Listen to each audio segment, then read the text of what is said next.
Hello student, JDM classes में आप सबका स्वागत है। मैं अशोक कुमार आज आपके लिए टॉपिक लेके आया हूँ डीसी जनरेटर, जिसके बारे में अपन पढ़ेंगे यहाँ पे। तो स्टूडेंट्स, अब अपन बात करते हैं डीसी जनरेटर की। तो डीसी जनरेटर होता क्या है? डीसी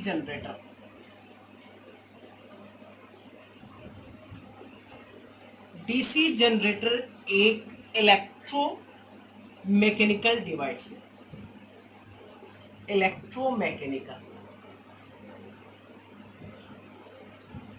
इलेक्ट्रोमैकेनिकल का मतलब इसमें दो वर्ड जुड़ के बने हुए हैं, एक इलेक्ट्रो है और दूसरा वर्ड आपका है मैकेनिकल। इलेक्ट्रो का मतलब है इलेक्ट्रिकल से और मैकेनिकल यानी विद्युत, और दूसरी हो गई यांत्रिकी। तो डीसी जनरेटर एक ऐसी डिवाइस होती है जो इलेक्ट्रिकल एनर्जी का उत्पादन करती है, और उत्पादन कैसे करती है? यांत्रिकी से, यानी मैकेनिकल एनर्जी को इलेक्ट्रिकल एनर्जी में कन्वर्ट करती है। तो अपन डेफिनेशन में क्या लिख सकते हैं डीसी जनरेटर की डेफिनेशन में, कि एक ऐसी युक्ति जो यांत्रिक ऊर्जा को विद्युत ऊर्जा में बदलती है, डीसी जनरेटर कहलाती है। एक ऐसी युक्ति जो मैकेनिकल एनर्जी को इलेक्ट्रिकल एनर्जी में कन्वर्ट करती है, डीसी जनरेटर कहलाती है। ठीक है स्टूडेंट्स, अब देखो डीसी जनरेटर और एक होती है डीसी मोटर। डीसी जनरेटर और डीसी मोटर से पहले अपन बात करते हैं डीसी की। डीसी क्या होता है? डीसी फोर होता है डायरेक्ट करंट। देखो करंट दो प्रकार की होती है, एक होती है डीसी, दूसरी होती है एसी। एक हो गया DC, DC for direct current, AC for alternating current.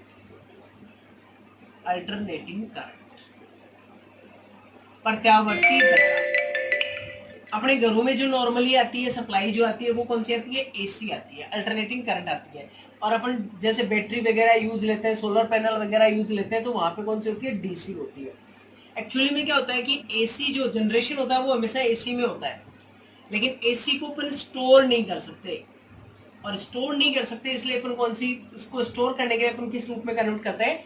DC में कन्वर्ट करते हैं। बैटरीज वगैरह जो है उसमें स्टोर कौन सी होती है? डीसी होती है, ना कि एसी। तो अल्टरनेटिंग करंट जो होती है उसको अपन डीसी डायरेक्ट करंट में चेंज करते हैं। अब यहाँ पे जो डीसी जनरेटर है या डीसी मोटर है, वो दोनों क्या होते हैं? डीसी जनरेटर जो है वो डीसी धारा देता है हमें, आउटपुट जो करंट मिलती है इलेक्ट्रिकल जो मिलता है वो कौन सा मिलता है? डीसी मिलता है। और डीसी मोटर क्या करती है? लेती है। अपन इसको एक डायग्राम के अकॉर्डिंग सीखते हैं। तो स्टूडेंट, मैंने यहाँ एक डायग्राम बना रखा है, एक डीसी मोटर है और दूसरा डीसी जनरेटर है। अब डीसी मोटर और डीसी जनरेटर जो है वो दोनों एक दूसरे के अपोजिट होते हैं, और इनके फिनोमिना से ही अपन पता चलाते हैं। अब ये फिनोमिना जो बेसिक फिनोमिना है, अगर आपको किसी ने पूछ लिया कि भाई ये मोटर है या जनरेटर है, तो आप कैसे बताओ?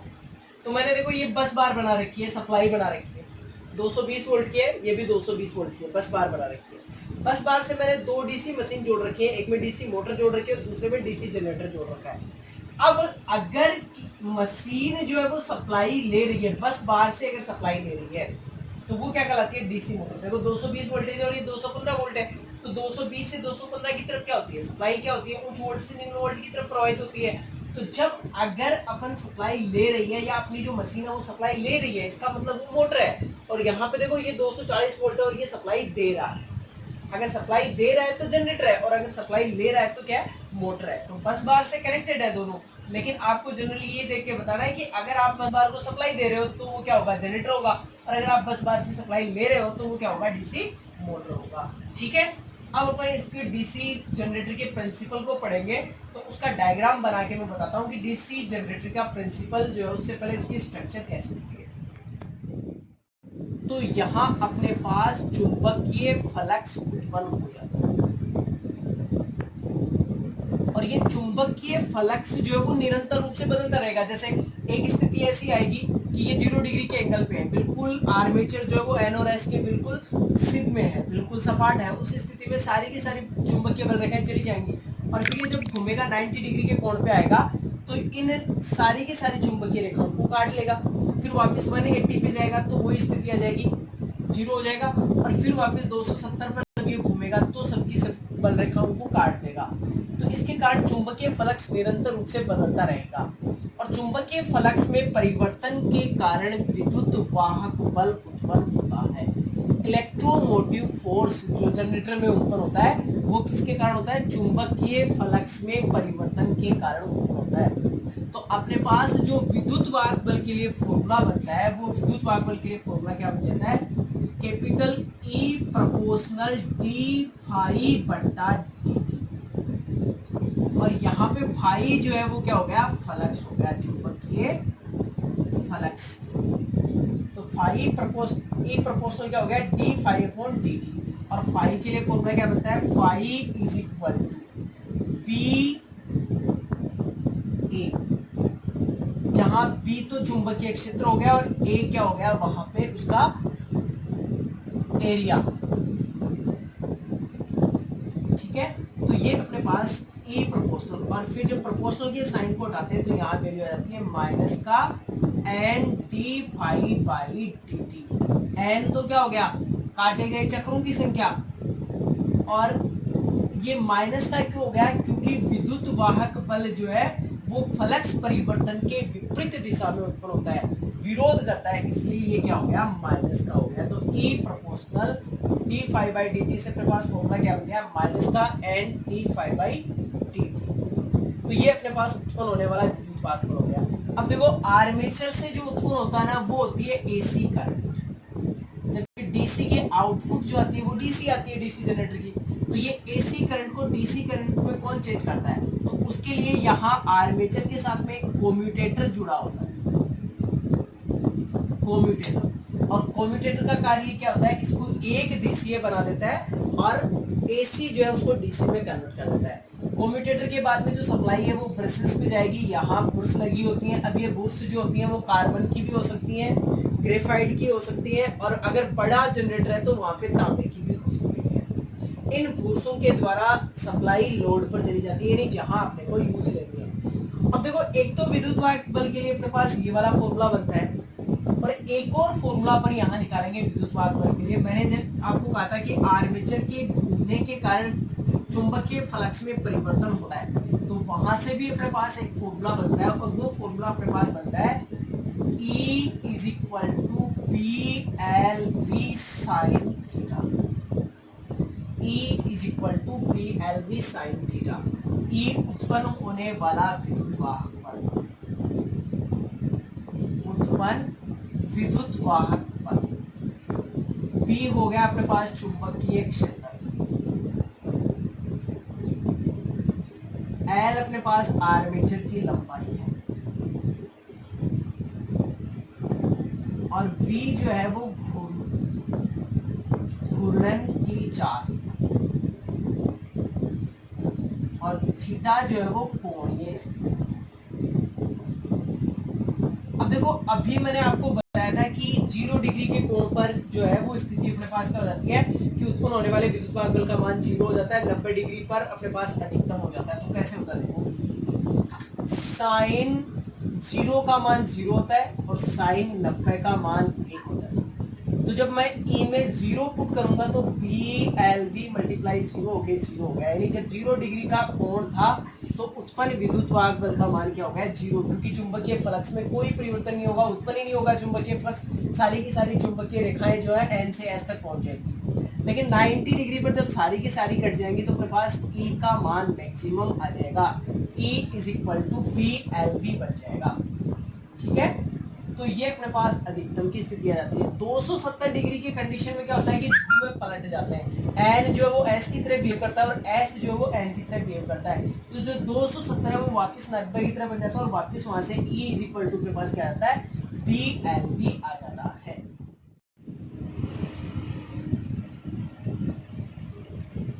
देखो, डीसी जनरेटर में इंड्यूस EMF उत्पन्न विद्युत वाहक बल, उत्पन्न विद्युत वाहक बल ज्ञात करने के लिए अपन फॉर्मूला कैसे निकालते हैं? तो देखो, अपन डीसी जनरेटर बनाते हैं तो डीसी जनरेटर की संरचना के समय हमें एक तो पोल की संख्या की जरूरत होती है, अपन कितने पोल लेके चल रहे हैं। तो डीसी जनरेटर में पोल की संख्या जिसको अपन पी से डिनोट करें, ठीक है। अब पोल की वजह से अपने पास चुंबकीय फ्लक्स उत्पन्न होता है, तो चुंबकीय फ्लक्स अपने पास क्या हो गया फाई। पोल की संख्या पी हो गई, चुंबकीय फ्लक्स हो गया फाई। अब आर्मेचर के घूर्णन होंगे प्रति सेकंड या प्रति मिनट, तो आर्मेचर के घूर्णन को अपन लिखते हैं कैपिटल एन आरपीएम। आरपीएम का मतलब होता है रिवोल्यूशन पर मिनट, यानी प्रति मिनट में काटे गए चक्कर। कई जगह पे आपको ये आरपीएस भी लिखा मिल सकता है, इसका मतलब है रिवोल्यूशन पर सेकंड, यानी प्रति सेकंड में काटे गए चक्कर।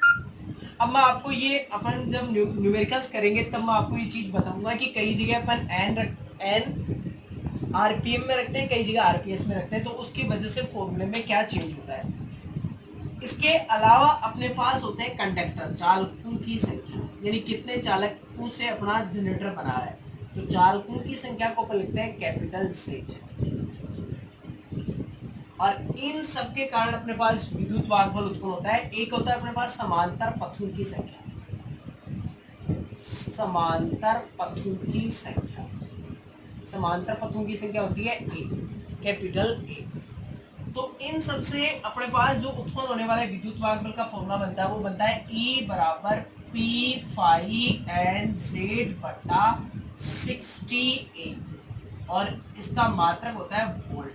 यानी उत्पन्न होने वाले विद्युत वाहकबल का फॉर्मूला क्या बन गया, E बराबर P फाई एन जेड बटा 60A वोल्ट।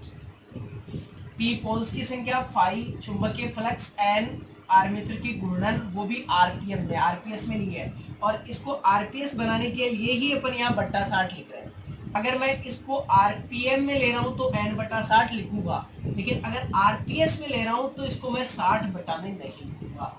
जेड अपने पास हो गई चालकों की संख्या और ए हो गई समांतर पथों की संख्या। अब देखो यहाँ पे ए और पी की डिपेंडेंसी होती है, और ये डिपेंडेंसी डिपेंड करती है कि अपन जो वाइंडिंग करते हैं उस वाइंडिंग,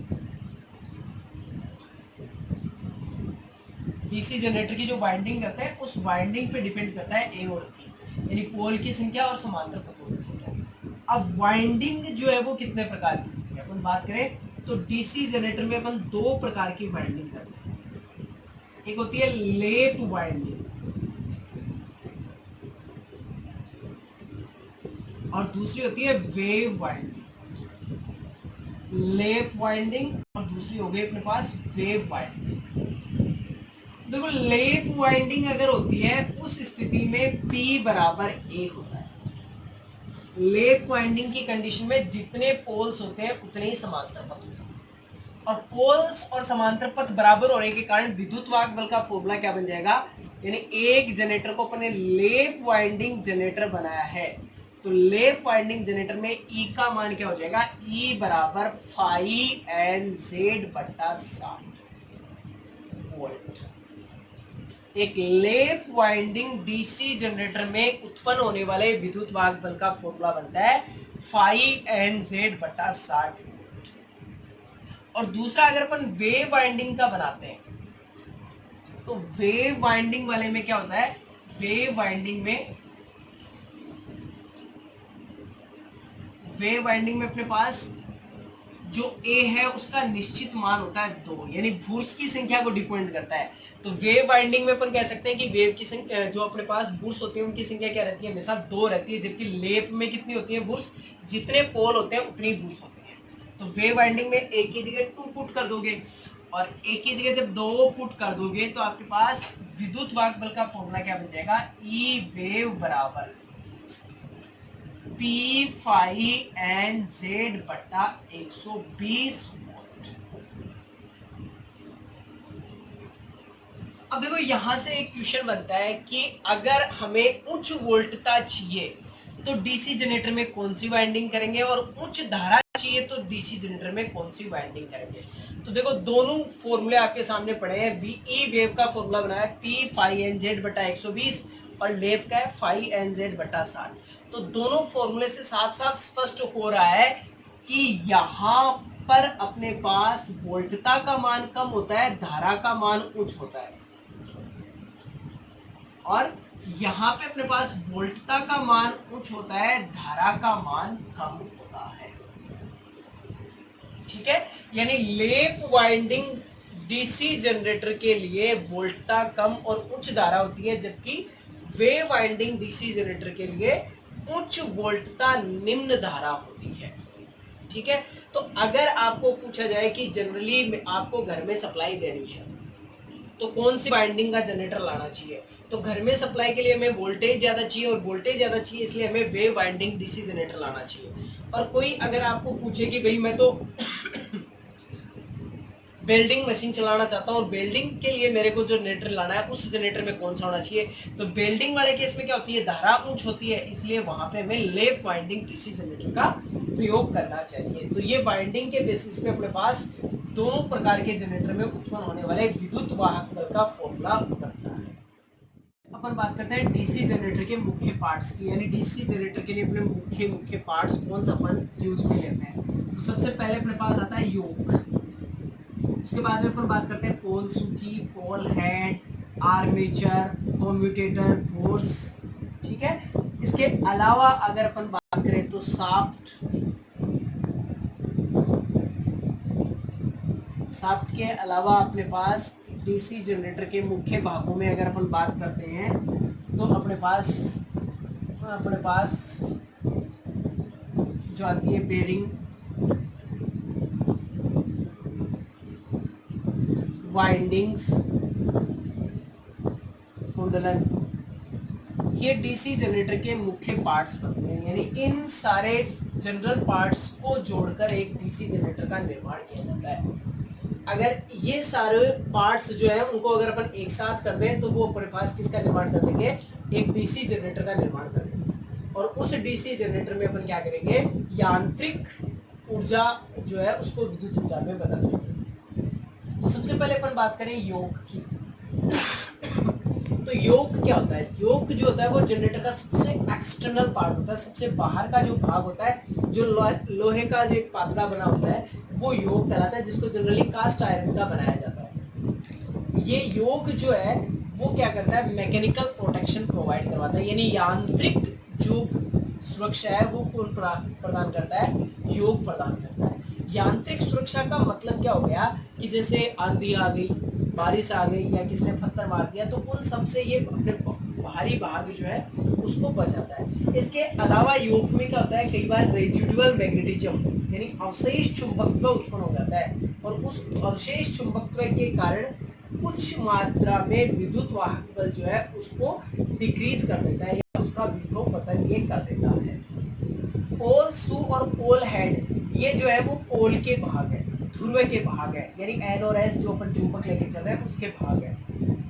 सू मतलब जूता, यानी जो नीचे का भाग होता है उसको अपन कहते हैं पोल सू, और पोल हेड मतलब शीर्ष जो ऊपर का भाग होता है उसको अपन क्या कहते हैं, पोल हेड कहते हैं। और इन दोनों भागों को योग पर कस दिया जाता है, जिसे बोल्ट की सहायता से कस दिया जाता है।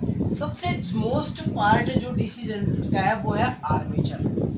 आर्मेचर में आर्मेचर वाइंडिंग की जाती है, और आर्मेचर जो है वो आयताकार शेप का बनाया जाता है, और ये आर्मेचर जो है उसके ऊपर वी शेप में खांचे बना दिए जाते हैं, और इन वी शेप के खांचों में वाइंडिंग की जाती है, जिसको अपन कहते हैं आर्मेचर वाइंडिंग। और ये आर्मेचर वाइंडिंग दो प्रकार की होती है, एक होती है लेप वाइंडिंग और दूसरी होती है वेव वाइंडिंग। ठीक है, और ये वी शेप के खांचे जो होते हैं उसमें आर्मेचर वाइंडिंग कर दी जाती है। अब यहाँ से इसके इंसुलेटेड यानी जो वाइंडिंग बनाई जाती है उस वाइंडिंग के इंसुलेशन के लिए अपन क्या करते हैं, वाइंडिंग के इंसुलेशन के लिए उस पे इंसुलेशन जो पदार्थ है उसको भर दिया जाता है। आर्मेचर के बाद में अपन बात करते हैं कम्यूटेटर की। तो कम्यूटेटर जो होता है, कम्यूटेटर आर्मेचर के द्वारा उत्पन्न किए जाने वाले विद्युत वाहक बल में जो हमें विद्युत धारा प्राप्त होती है। आर्मेचर में उत्पन्न होने वाली विद्युत धारा जो होती है वो एसी होती है, अल्टरनेटिंग होती है, प्रत्यावर्ती होती है, उसको एक दिशीय यानी डीसी बनाने का काम करती है। एज ए अपन इसको कह सकते हैं रेक्टिफायर, दिष्टकारी। कम्यूटेटर को क्या कहा जा सकता है, दिष्टकारी रेक्टिफायर, जो एसी को डीसी में बदलता है। उसके बाद में अपने पास आता है बुर्स। बुर्स का कार्य क्या होता है? बुर्स जो है वो स्पार्किंग को कम करता है, ठीक है। और बुर्स जनरली डीसी जनरेटर में अपन किसके यूज में लेते हैं? कार्बन, ग्रेफाइट या फिर तांबा। वाइंडिंग भी अपन किसकी यूज में लेते हैं? तांबे की। आजकल अपन जो है एल्यूमिनियम की भी यूज में लेने लगते हैं, लेकिन जो अपने पास फ्लेक्सिबिलिटी है या गुड स्ट्रेंथ है, उन सब के अकॉर्डिंग देखें तो अपने पास तांबे की बाइंडिंग अच्छी होती है। साफ्ट जो है वो एक्सटर्नली, यानी अपन जनरेटर को स्टार्ट करते हैं तो जनरेटली जो है वो स्टार्टिंग के बेस पे जनरेटर दो प्रकार के होते हैं। एक होते हैं सेल्फ एक्साइटेड और दूसरे होते हैं एक्सटर्नली एक्साइटेड। तो एक्सटर्नल एक्साइट प्रोवाइड करने के लिए, यानी बाहर से उनको स्टार्ट करने के लिए, जनरेटर अपने आप स्टार्ट नहीं हो पाता, उसको स्टार्ट करने के लिए अपन साफ्ट का प्रयोग करते हैं, उसको घुमाते हैं। यहाँ पे टर्बाइंस वगैरह का भी यूज करते हैं, जो अपन आगे पढ़ेंगे जब भी वर्किंग ऑफ डीसी जनरेटर पढ़ेंगे। तो साफ्ट जो है, और साफ्ट जो है वो जिग शेप में बनाई जाती है ताकि अधिकतम बल आघूर्ण उत्पन्न किया जा सकते हैं, अधिकतम टॉर्क उत्पन्न किया जा सके। उसके बाद में अपने पास आती है बेरिंग्स। तो डीसी जनरेटर में बेरिंग्स जो है, बेरिंग जो है वो साफ्ट के साथ में कनेक्टेड होती है और आर्मेचर को घुमाने का काम करती है। बेरिंग जनरली दो प्रकार की होती है, एक होती है बॉल बेरिंग और दूसरी होती है रोलर बेरिंग। छोटे जनरेटर्स जो होते हैं उनमें बॉल बेरिंग का यूज किया जाता है, जबकि बड़े जनरेटर जो होते हैं उनमें रोलर बेरिंग का यूज किया जाता है। और वाइंडिंग्स आपको पता है, एक होती है फील्ड वाइंडिंग जो बाहर की जाती है, पोल्स पर की जाती है, और एक होती है आर्मेचर वाइंडिंग जो आर्मेचर पर बने हुए वी शेप के खांचों में की जाती है। स्टूडेंट्स, तो ये थे major parts of DC generator. और major parts of DC generator जो है उसको बेसिकली अगर अपन देखें तो तीन ही भागों में बांटा गया है। एक है उसका मैग्नेटिक फील्ड, एक आर्मेचर, और तीसरा कम्यूटेटर एट बेड्स और गियर बॉक्स के रूप में, ठीक है। अब अपन इन पार्ट्स की वर्किंग क्या होती है उसके बारे में डिटेल से पढ़ लेते हैं, ठीक है। तो इनकी डिटेल्स अब देखो अपन किस तरीके से, जैसे मेजर पार्ट्स की मैं बात कर रहा था, तो मेजर पार्ट्स में डीसी जनरेटर जो है इसकी वर्किंग प्रिंसिपल अपन नेक्स्ट टॉपिक में पढ़ेंगे। और उस वर्किंग प्रिंसिपल में अपन पढ़ेंगे कि जनरेटर का विद्युत वाहक बल कैसे उत्पन्न होता है, उसका सिद्धांत किसने दिया, ठीक है। और उसकी विद्युत वाहक बल की दिशा क्या होती है, वो सब अपन नेक्स्ट टॉपिक में पढ़ेंगे। उसके रिलेटेड जो क्वेश्चंस हैं वो भी पढ़ेंगे। डीसी जनरेटर के टाइप्स को भी अपन अगले टॉपिक में पढ़ेंगे। अब देखो क्या है कि कई कंपटीशन एग्ज़ाम्स जो होते हैं, या फिर जो आपका आईटीआई का एग्ज़ाम है, या फिर पॉलिटेक्निक स्टूडेंट्स जो हैं उनकी जो सिलेबस एग्ज़ाम्स हैं उनमें क्वेश्चंस पूछे जाते हैं। और वो क्वेश्चन किस तरीके से पूछे जाते हैं कि जैसे डीसी जनरेटर का योग कौन से पदार्थ का बना होता है, बुर्स जो है वो किसकी बनी होती हैं, या फिर उनका कार्य क्या होता है, तो वो अपन यहाँ से पढ़ते हैं, ठीक है। तो इस टॉपिक में अब आगे अपन स्टार्ट करते हैं। जैसे सबसे पहले अपन देख लेते हैं डीसी जनरेटर का डायग्राम, ठीक है।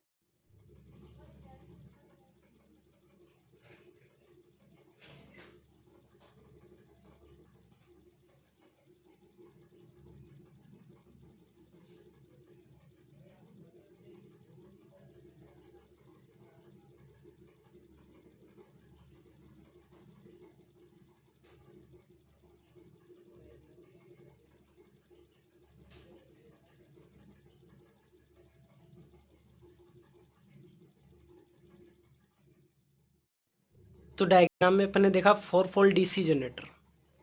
और 4 पोल डीसी जनरेटर जो है उसमें शाफ्ट कहाँ कनेक्ट होता है, उसके आर्मेचर सेगमेंट्स क्या होते हैं, कम्यूटेटर सेगमेंट्स क्या होते हैं, और इसके अलावा पोल शू, पोल हेड वगैरह की जो स्ट्रक्चर थी वो आपको इस डायग्राम में दिखाई गई है। इस डायग्राम में आपको देखो 2N और 2S की संरचनाएं बताई गई हैं। उसके अलावा फील्ड वाइंडिंग जो है वो आपको बता रखी हैं, N और S पर जो फील्ड वाइंडिंग कर रखी है, ठीक है। अब देखो अपन यहाँ से बात करते हैं इसके मेजर पार्ट्स को डिटेल्स में। जैसे सबसे पहला क्वेश्चन बनता है कि अपना जो योक होता है, आउटर पार्ट जो ऑफ डीसी जनरेटर जो होता है, सबसे बाह्य भाग जो होता है डीसी जनरेटर का, जिसको अपन योक कहते हैं, ये योक किससे मिलकर बना होता है या किस पदार्थ का बना होता है? योक जो है वो कास्ट आयरन का बना होता है। और इसके दो कार्य होते हैं। एक कार्य जो फैला होता है मैकेनिकल प्रोटेक्शन प्रोवाइड करवाता है, और दूसरा इसका कार्य होता है लो रिलेक्टेंस पाथ, यानी निम्नतम प्रतिष्ठतम पथ प्रदान कर। ठीक है स्टूडेंट, ये था अपना पास डीसी जनरेटर के स्ट्रक्चर के बारे में। नेक्स्ट टॉपिक अपन वर्किंग के बारे में पढ़ेंगे, वो कल अपलोड कर दिया जाएगा।